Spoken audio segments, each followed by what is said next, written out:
10 का chapter 10 math में जो ज्यामिति का चैप्टर है उसको पढ़ा रहे हैं। इस चैप्टर का जो हेडिंग है वो देख लें एक बार हम। इस चैप्टर का हेडिंग है वृत्तस्थ चतुर्भुज संबंधी प्रमेय।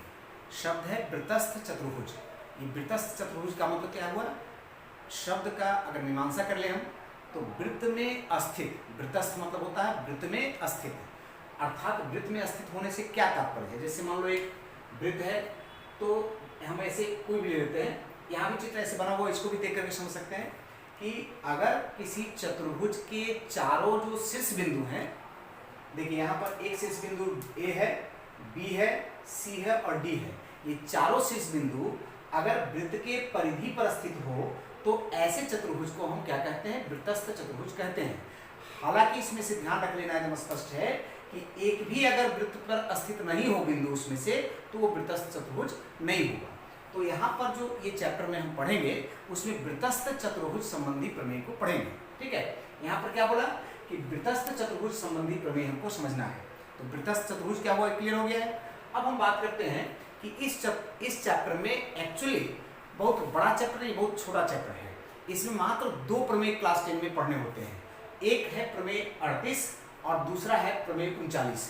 ये भी अभी के वर्तमान सिलेबस के अनुसार से प्रमेय 39 को, जैसे हम लोग प्रमेय का प्रमाण देते हैं तो प्रमाण देने में प्रमेय 39 के प्रमाण को परीक्षा में लिख दिया है कि मूल्यांकन के लिए नहीं है। इसका मतलब है कि हमको इसका प्रमाण भी देना नहीं पड़ेगा, सिर्फ इसके नियम को जानना है और उस नियम पर आधारित प्रश्न को समझना है।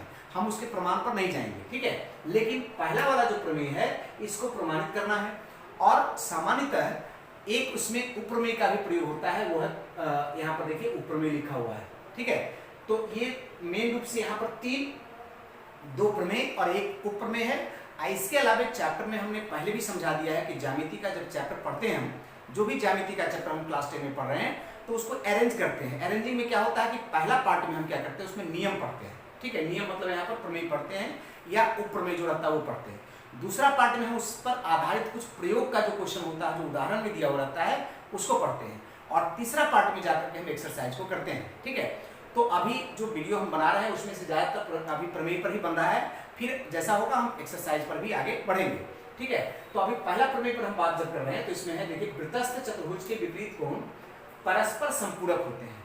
पहला प्रमेय जो प्रमेय 38 है उसका हम बात कर रहे हैं और उसको फिर प्रमाणित भी करेंगे, ठीक है। इसमें क्या है कि वृत्तस्थ चतुर्भुज के विपरीत कोण परस्पर क्या होते हैं? संपूरक होते हैं, ठीक है। इसको एक बार हम समझ लेते हैं। तो इसमें देखिए पहला तो ये समझ में आ गया कि वृत्तस्थ चतुर्भुज क्या होता है, ये क्लियर हो गया है। उसके विपरीत कोण, जैसे ये जो चतुर्भुज है, देखिए ये चतुर्भुज है ABCD जो वृत्त में स्थित है। वृत्त में स्थित होने का मतलब है कि वृत्त के परिधि पर उसके चारों शीर्ष बिंदु होते हैं, ये क्लियर कर लेना है, ठीक है। उसके बाहर नहीं होना चाहिए कोई भी बिंदु और उसके अंदर भी नहीं होना चाहिए, वो जो भी होगा परिधि पर ही स्थित होगा। तो ये एक देखिए वृत्त है, इस वृत्त का केंद्र मान लेते हैं वो है, और इसका जो ये चतुर्भुज है ABCD, ये चतुर्भुज है वृत्तस्थ चतुर्भुज। तो हमको इसमें बात सिद्ध करना है क्या कि इसके जो विपरीत कोण होंगे, विपरीत कोण का मतलब क्या हुआ? जैसे देखिए ये कोण का विपरीत कोण ये कोण होता है और इस कोण का विपरीत कोण ये कोण होता है। माने A का विपरीत C होगा और B का विपरीत D होगा। तो ये परस्पर संपूरक होंगे, एक दूसरे का संपूरक। संपूरक का मतलब परिभाषा अलग से जानना होता है कि संपूरक क्या होता है। तो इसमें शब्द जब संपूरक आता है इसका मतलब होता है ऐसा 2 कोण जिसको जोड़ करके 180 डिग्री आने वाला है। अर्थात संपूरक होने का मतलब कि जिन 2 कोणों का योग कितना हो, 180 डिग्री हो, उसको हम लोग क्या कहते हैं? संपूरक कहते हैं। इसका मतलब कि इसका जो विपरीत कोण है उसको जोड़ करके 180 डिग्री होने वाला है, ऐसा हमको सिद्ध करना है। यहाँ तक क्लियर हो गया प्रश्न। अब जब हम प्रमाण देते हैं तो प्रमाण के लिए हम लोगों को पहले क्या करना पड़ता है? कल्पना करना पड़ता है। तो प्रमेय 38 का प्रमाण देने के पहले हम लिखना शुरू करते हैं कि माना कि O केंद्र वाला एक वृत्त है, ठीक है। O केंद्र का एक वृत्त है, ये O केंद्र है और एक वृत्त दिया हुआ। हालांकि वृत्त में ज्यादातर एक एग्जैक्ट तरीका जब होता है तो उसमें लिखा जाता है वृत्त के केंद्र से खाली वृत्त को निर्धारित नहीं किया जाना चाहिए, उसके साथ में अर्धव्यास भी दिया जाना चाहिए, लेकिन बंगाल बोर्ड में इसी तरह से करता है, इसलिए हम यहाँ पर कर दे रहे हैं। ठीक है, तो माना कि O केंद्र वाला एक वृत्त है। अब इसमें से इसके अंदर वृत्तस्थ चतुर्भुज कौन है? जिसका वृत्तस्थ चतुर्भुज कौन है? चतुर्भुज AB। चतुर्भुज ऐसे भी लिख सकते हैं, ऐसे भी लिख सकते हैं, इसलिए लिख दिए ABCD है। ठीक है, तो डायरेक्ट अब हम क्लियर कर दे रहे हैं कि जब चतुर्भुज वृत्तस्थ है तो हमको सिद्ध क्या करना है, तो इसके विपरीत कौन संपूरक होंगे, तो हम डायरेक्ट लिख रहे हैं, तो सिद्ध करना है कि इसके विपरीत कौन कौन कौन दिख रहे हैं? B और D विपरीत हैं, तो B प्लस D मिला करके 180 डिग्री होने वाला है, ये सिद्ध करना है, और A प्लस C मिला करके 180 डिग्री होने वाला है, ऐसा हमको दोनों सिद्ध करना है। ठीक है, इसमें अब आगे देखिए, दूसरा काम होता है रचना करना। जहां जहां पर जरूरत होती है वहां रचना करते हैं, कभी कभी नहीं भी जरूरत होती है तो यहां पर रचना करते हैं। रचना करने के लिए क्या करते हैं, ये जो केंद्र है ना, यहां पर केंद्र से ऐसे इसको मिलाते हैं। देखिए यहां से ऐसे और यहां से ऐसे मिला दिया। मिलाने वाला लाइन को ज्यादातर टूटा हुआ लाइन में दिखाते हैं, पूरा भी कर दीजिएगा तो कोई बात नहीं। तो जैसे यहां पर क्या किए, O से A तथा O से ऐसे के बीच में हाइफन देकर लिखा जाता है, तथा O से किसको, C को मिलाया है। कोई कोई क्या करता है ना, लिख देता है OA को मिलाया। यदि ऐसे लिखेंगे तो गलत होगा। ठीक है, बीच में हाइफन देंगे या से लिखेंगे डायरेक्ट, तो O से A तथा O से C को मिला दिया, ये हम मिला दिए। अब इसके बाद हम प्रमाण लेते हैं। प्रमाण में निश्चित तौर पर जब भी हम लोग एक प्रमेय को प्रमाणित करते हैं तो ज्यादातर क्या होता है कि उसके पीछे के कई प्रमेय में से कोई भी एक आध या दो, एक या एक से ज्यादा प्रमेय नियम के रूप में उपयोग में आते हैं। ठीक है, तो यहाँ पर जो नियम आने वाले हैं उसको हम यहाँ पर देखेंगे। कैसे देखेंगे, देखिए यहाँ पर ये जो हम चित्र ऐसे बनाए, बनाने के बाद ये वाला जो दिख रहा है, ये यहाँ पर एक कोण बना हुआ है, लेकिन ये केंद्र पर का कोण है। कैसा कोण है, केंद्र पर। जब केंद्र पर आप लोग जानते हैं कि O केंद्र है, तो यहां से अगर हम चाप अगर देखें, ये वाला चाप, तो ABC चाप, इधर वाला चाप के हिसाब से अगर हम देखें तो यहां पर ये केंद्र पर का कोण बन रहा है। ठीक है, और इसी चाप के द्वारा यहां पर ये क्या बन रहा है, परिधि पर का कोण बन रहा है। ठीक है, तो थोड़ा सा यहां पर हम कुछ शब्द को बीच में खाली करके लिखेंगे ताकि समझा सके आप। तो सामान्यतः यहां पर हमको दिख रहा है कि नियम हम लोग जानते हैं कि केंद्र पर का कोण हमेशा परिधि पर के कोण का दुगना होता है। ठीक है, तो इसका मतलब ये वाला हो गया परिधि पर का कोण, और ये वाला क्या हो गया, केंद्र पर का कोण। तो इसका दुगना ये होगा, या मतलब ये वाला जो होगा इसका दुगना होगा, जो बोले। तो इसका मतलब हम ऐसा बोल सकते हैं कि 2 कोण D माने D का दुगना कौन होगा, ये वाला होगा, मतलब कोण AOC। ठीक है, ये वाला कोण हो गया AOC। कोई दिक्कत है इसमें यहां तक? अब देखिए किस कारण से हुआ, तो कारण लिखेंगे कि केंद्र का कोण, केंद्र पर बना कोण परिधि पर बने कोण का दुगना होता है। ठीक है, ये हम लोग नियम जानते हैं। यहां पर लेकिन सावधानी बरतना, क्योंकि हम अभी जैसे लिख रहे हैं इतना इजीली नहीं होगा, थोड़ा और इसको समझना होगा। अब देखिए हम दूसरे तरफ से जा रहे हैं, इधर के चाप से हमने देखा, इधर का चाप से देखा तो केंद्र पर का कोण ये हुआ और परिधि पर का कोण ये हुआ, इसका डबल ये हो गया, ये हमने लिख दिया है। लेकिन अब एक बार इधर से देखें, हम इधर के चाप से ध्यान से समझिए, इधर के चाप से हम देखें एक बार, ये वाला चाप से, अगर ये चाप से हम देखते हैं तो इधर के चाप के अनुसार से केंद्र पर कोण बनेगा यहां पर, और परिधि पर कोण बनेगा यहां पर, ये वाला। ठीक है, लेकिन हम नाम क्या देंगे, बहुत कंफ्यूजन है यहां पर। एक बार ध्यान से समझिएगा, जैसे कोई कोण अगर बनता है तो सामान्यतः मान लो हम ऐसे इसी का नाम देते हैं AOC। तो एक सामान्य समझ में अगर हम देखेंगे तो कोण सामान्यतः सोचता है कि जैसे झुका हुआ है तो यहीं पर कोण बन रहा है, माने एक कोण होगा। लेकिन यहां पर अगर आप लोग बढ़िया से देख लीजिएगा तो यहां एक्चुअली दो कोण बनता है, एक इधर का कोण बनता है और एक इधर का कोण बनता है।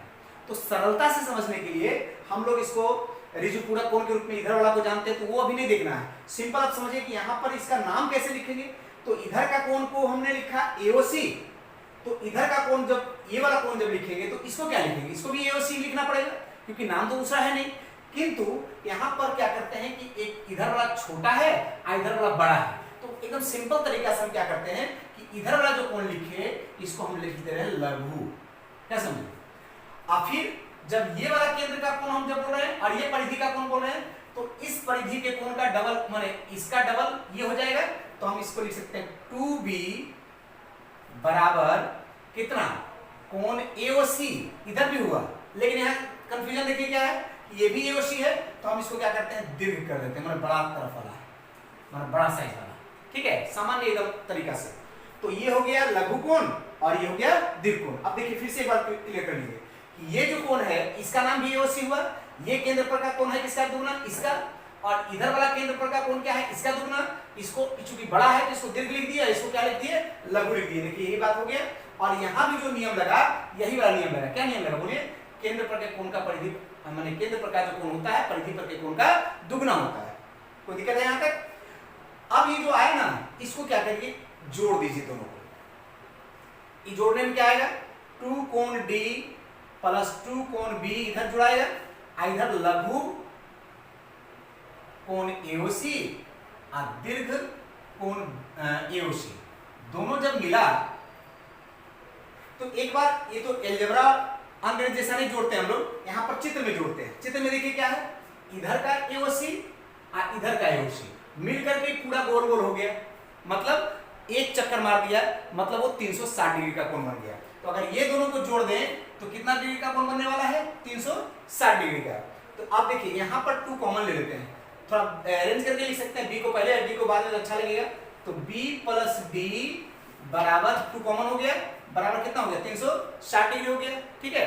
अब देखिए तो B प्लस D के कितना आने वाला है, 360 बटे 2, ये वाला 2 जो है इधर के बटे हो जाएगा, कट गया, कितना हुआ 180 डिग्री। तो हमको एक वाला जो मैटर था ये वाला देखिए ये हमको प्रमाणित हो गया कि नहीं। अब दूसरा पर हम एक बार फोकस करते हैं कि ये कैसे होगा। तो सामान्य तौर पर हम लोग जानते हैं कि किसी चतुर्भुज में 4 कोण तो होता है और चारों कोणों को जोड़कर कितना होता है, 360 डिग्री। मतलब हम यहाँ लिख रहे हैं कि चूंकि कोण A, कोण B, कोण C, कोण D बराबर 360 डिग्री होना चाहिए। क्यों, चतुर्भुज के कोण होते हैं, चतुर्भुज के कोण, ठीक है। अब देखिए लेकिन यहां पर क्या है, देखिए B और D, B और D मिला करके 180 आ गया है। तो हम क्या करते हैं, A और C को रखते हैं, अब B और D के बदले क्या लिख देते हैं, 180 लिख देते हैं, हो गया कि नहीं। तो वो 180 जो है इधर से ले जाए उधर, तो A प्लस C बराबर कितना हो जाएगा, 360 डिग्री माइनस 180 अर्थात 180 हो गया। और इस प्रकार से दोनों ही बात हमको प्रमाणित हो गया।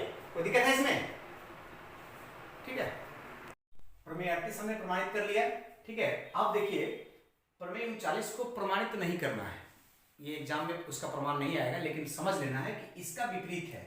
जैसे यहाँ बोला है कि वृत्तस्थ चतुर्भुज के विपरीत कोण परस्पर संपूरक होते हैं 38 में, तो 39 बोल रहा है कि अगर किसी चतुर्भुज के विपरीत कोण परस्पर संपूरक हो तो इसका मतलब होगा कि वो चतुर्भुज के चारों शीर्ष बिंदु वृत्त पर स्थित होंगे, ठीक है। तो ये उसका विलोम है, इसको ऐसे ही याद कर लेना है और इस पर कई प्रकार के प्रश्न आने वाले हैं, ठीक है। अभी हम यहाँ देखते हैं, हम उपप्रमेय का बात सोचते हैं।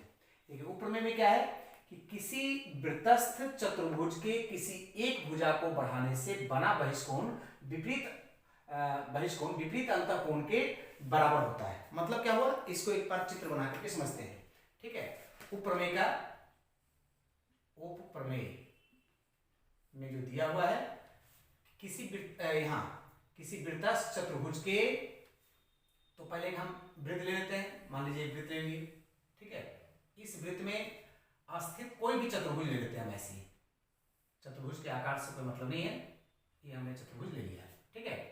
इसमें नाम दे देते हैं हम A, B, C और D।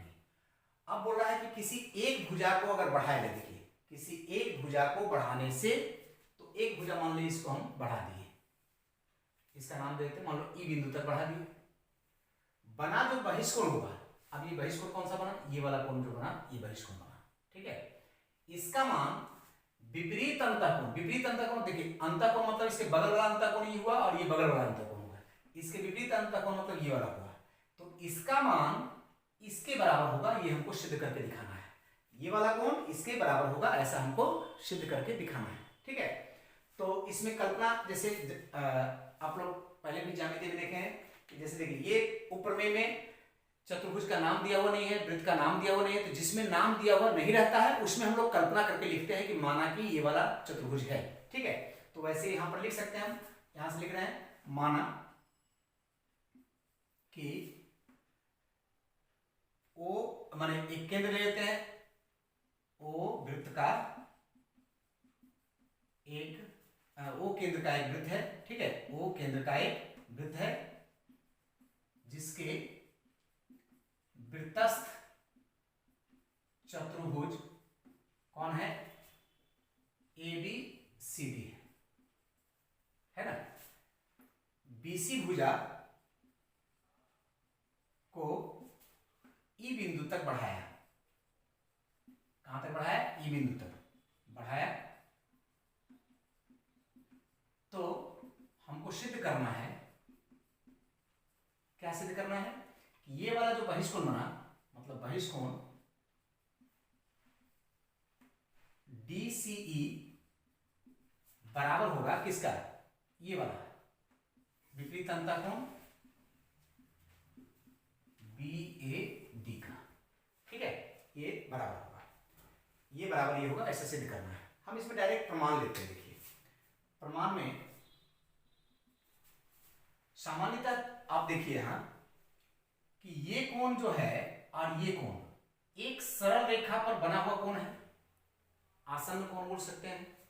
तो आसन्न कोण का मान 180 डिग्री होता है जोड़ के, मतलब कि कोण BCD और कोण DCE मिला करके 180 डिग्री होगा। कारण इसको लिखेंगे, एक सरल रेखा पर बना हुआ दो कोण है जिसको जोड़ करके हमेशा 180 डिग्री होता है, 180 डिग्री। चलिए अब देखिए ये कोण और ये कोण, चूंकि ये वृत्तस्थ चतुर्भुज है, तो वृत्तस्थ चतुर्भुज में हमने अभी इस नियम में पढ़ा कि वृत्तस्थ चतुर्भुज के जो विपरीत कोण होते हैं क्या होते हैं, संपूरक होते हैं। इसका मतलब ये कोण और ये कोण संपूरक होगा, मतलब ये दो कोण जोड़ करके कितना होगा, 180 डिग्री होगा। मतलब कि BCD प्लस BAD मिला करके 180 डिग्री होगा, क्योंकि वृत्तस्थ चतुर्भुज के विपरीत कोण है, ठीक है। हम इसको यहां पर थोड़ा नीचे हो रहा है तो इधर कर देते, देखिए अब ये दो कोण जोड़ करके 180 डिग्री है और ये दो कोण जोड़ करके 180 डिग्री है, दोनों ही तो 180 डिग्री के बराबर है, तो ये दोनों आपस में क्या हो सकता है, बराबर हो सकता है। तो हम यहां लिख रहे हैं कि इसलिए कोण BCD प्लस कोण DCE बराबर कोण BCD प्लस कोण BAD हो सकता है कि नहीं, बोलिए। क्योंकि दोनों 180 के बराबर है इसलिए आपस में बराबर हो गया। इसमें देखिए कि BCD और BCD क्या है, दो बराबर के दोनों तरफ है, कैंसिल हो गया, तो क्या लिखा है DCE बराबर BAD। और आप देख लीजिए यहां यही हमको सिद्ध करना था, इसलिए ये प्रूव हो गया, कोई दिक्कत है इसमें। ठीक ऐसे ही हम इसी तरह से नियमों का प्रयोग करते हुए हम प्रयोग का एक क्वेश्चन भी यहां पर ले लिया है, इसका भी इंपोर्टेंस है, आता है, और इसके अलावा भी जो एक्सरसाइज होगा फिर करेंगे, ठीक है। तो अब हम बात करते हैं प्रयोग। देखिए यहां पर लिखा हुआ है कि वृत्तस्थ समांतर चतुर्भुज एक आयत होता है, ठीक है, इसको अब करते हैं। वृत्तस्थ समांतर चतुर्भुज एक समांतर चतुर्भुज है जो वृत्त में स्थित है, तो आयत ही होगा। हम एक चित्र बना लेते हैं, लेकिन चित्र में हमको पहले से ही आयत बना करके दिखा देना पड़ेगा, और बल्कि प्रमाणित बाद में होगा, ठीक है। जैसे एक समांतर चतुर्भुज हम लेते हैं, तो सामान्य तौर पर समांतर चतुर्भुज की विशेषताएं क्या क्या होती है, तो उसके विपरीत जो माने आमने सामने के जो भुजा होते हैं बराबर होते हैं, आमने सामने के कोण जो होते हैं बराबर होते हैं, ठीक है, आमने सामने भुजा समांतर भी होते हैं। इस प्रकार से एक समांतर चतुर्भुज हम ले लिए। पहले एक हमने वृत्त लिया, मान लो कि ये वृत्त है जिसका केंद्र O है ना, और A B C और D एक समांतर चतुर्भुज हम लिए। हालांकि दिखने में आयत जैसा लगता है, वो बाद में प्रमाणित होगा, लेकिन अभी हम मानेंगे समांतर चतुर्भुज है।